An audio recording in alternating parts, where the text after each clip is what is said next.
verses, the first 8 verses from the 22nd book of Genesis. It says, later God tested Abraham's faith. Abraham, God called. Yes, he replied, here I am. Take your son, your only son, yes, Isaac, whom you love so much, and go to the land of Moriah.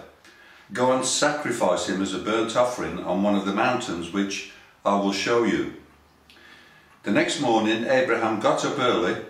He saddled his donkey and took 2 of his servants with him along with his son Isaac. Then he chopped wood for a fire for a burnt offering and set out for the place that God had told him about. On the 3rd day of their journey, Abraham looked up and saw the place in the distance. Stay here with the donkey, Abraham told the servants. The boy and I will travel a little farther. We will worship there and then we will come right back. So Abraham placed the wood for the burnt offering on Isaac's shoulders while he himself carried the fire and the knife. As the 2 of them walked on together, Isaac turned to Abraham and said, Father? Yes, my son, Abraham replied. We have the fire and the wood, the boy said. But where is the sheep for the burnt offering? God will provide a sheep for the burnt offering, my son, Abraham answered. And they both walked on together. Isn't that a wonderful passage? I'll just put the Bible down, it's a bit heavy at my age. In this passage we have a story that is prophetic.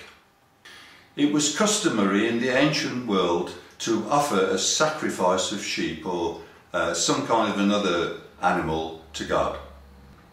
But through the testing of Abraham we see that in a future time to come animal sacrifices would finish because God would provide his own sacrifice, who of course is Jesus Christ. And that was the prophetic side to this story. This story of course is crazy to those who rebel against God. Those who don't want to know God, it's just a crazy story. But to those of us who love God, it's a beautiful story that brings worship and gratitude to our hearts. God has provided a sacrifice for my sin and for your sin. It's tragic that this wonderful work of redemption is not received and benefited by many myriads of people. And there are many folk who treat the gospel with contempt, and increasingly in our day and age this is taking place. I'm reminded of the children's story of Cinderella and the prince. Was it Prince Charming? I can't remember. But the prince organised a ball, and that's not a bouncy ball but a dance kind of a ball. And the intention behind it was that he might meet a beautiful girl who then he would obviously fall in love with and make her his princess. And that's the story of Cinderella. However, there is a dark side to this story in the form of the ugly sisters who failed to recognise the future princess living with them. And instead of seeing the potential beauty in their midst and appreciating that beauty, they mistreated her and poured extra burdens on her.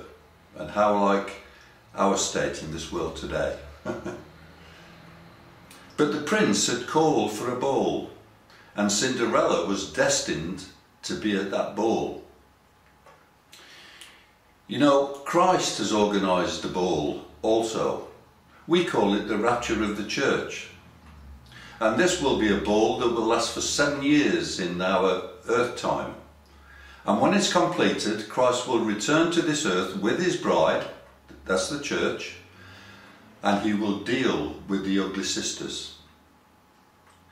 Right now, each and every one of us has a choice. Do we want to be part of the dark side of this story by being an ugly sister? Or do we want to be part of the Cinderella side of the story? And I know which side I want to be on. Do we want to take advantage of the sacrifice of Christ on the cross and be part of his redemptive plan? Or do we want to be part of the rebellion against Christ that is mentioned in Psalm chapter 2?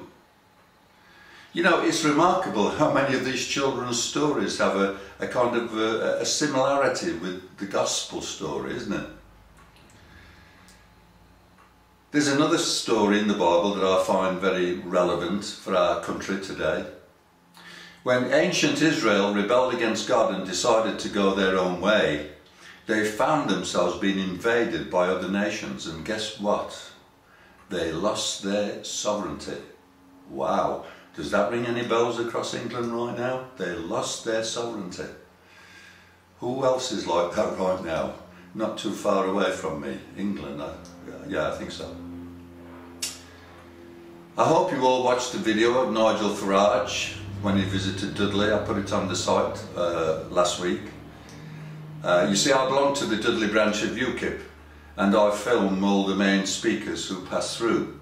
I'm an admirer and a supporter of Nigel's work. The only difference that I might have or would have with Nigel is that I feel that unless this country comes back to the Christian gospel, we will never get our sovereignty back. But worse still, unless each of us takes the gospel story seriously, we will miss the redemption of Christ for our sins. And you know, just in case we may not feel that we have sinned, then we need to understand what the word sin means. It means to simply fall short of the mark of perfection. Well, I guess that's me, folks. I can't answer for you, but I know that I fall short of the mark of perfection, and I need the redemption of Jesus Christ. I don't know about you, but I don't want to miss the ball that the great Prince has organised. What about you, folks? Do you want to be there when that trumpet sounds and Christ takes his church home? Okay, have a good look around the website. I hope there's many things that will speak to you. I hope you get blessed by it. Have a great week, folks. God bless you. Bye for now.